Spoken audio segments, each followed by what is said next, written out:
Монголоос холбооны бүгд найрамд Германы улстай дипломат харилцаа тогтоосны 40 жилийн ой энэ онд тохиож байгаа. За энэ хүрээнд баг хурлаа зохион байгуулсан байна. Монголын залуучууд ихтэй сургуулиудыг илүүтэй шүтэх болсон гэтэл өөрөө эдийн засгийн хувьд хурдан хугацаанд хөл дээрээ босож бас улс орон төрийн хөгжихийн тулд чадварлаг ажилтныг олноор нь бэлтгэх нь чухал. Тиймээс өнөөдөр германчууд өнөөдөр өөрсдийнхөө туршлагаас бидэнтэй хуваалцсан байна.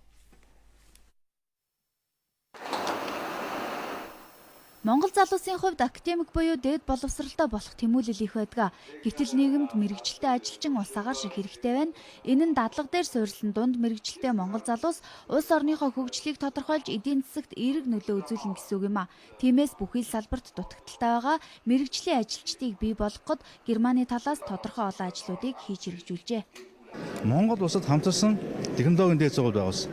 Энэ өөрөө бол Монгол Германы харилцааг эдийн засгийн агуулгаар байжуулах ер нь ирээдүйг харсан том төслүүд, том хамтын ажиллагааг эхлүүлэх, өрнүүлэхэд бол маш том суурь болно.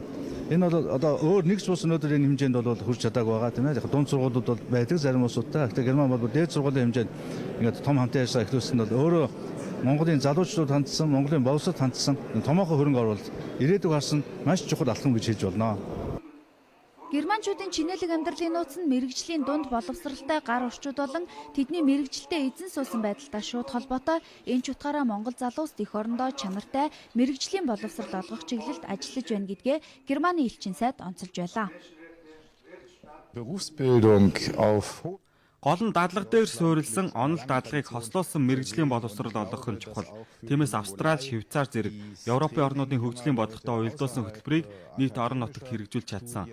Дархан хотод барилга цахилгааны сургалтууд Монголын хойд бүсийн нутаг дэвсгэрт байрладаг мэрэгжлийн сургалтын 5 төвд ойн аж ахуйн мэрэгжлийн сургалт, ховд Далан задгадад уул уурхай мэрэгжлийн сургалт явуулсан. Зөвхөн сургалт явуулаад зогсохгүй энэ чиглэлд үйл ажиллагаа явуулдаг сургуулиудын материалын баазыг бүрдүүлэх ажилд мөн оролцсон.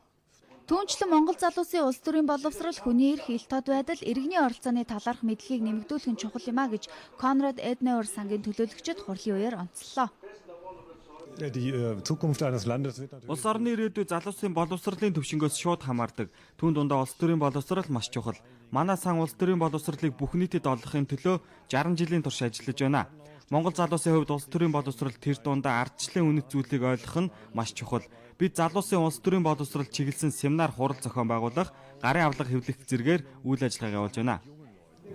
Монгол Германы чуулганыг 1999 оноос эхлэн уламжлал болгон зохион байгуулж байгаа. Тус чуулган нь хоёр орны улс төр эдийн засгийн харилцаа, хамтын ажиллагааны асуудлууд болон ардчлал, зах зээлийн эдийн засгийн үзэл баримтлал, хөгжлийн асуудлыг хэлэлцэж зөвлөмж гаргадаг. Энэхүү зөвлөмжид тулгуурлан хоёр талын төрийн болон иргэний нийгмийн байгууллагуудын анхаарлыг тулгамдж буй сэдвт хандуулах зорилго тавин ажилладаг байна.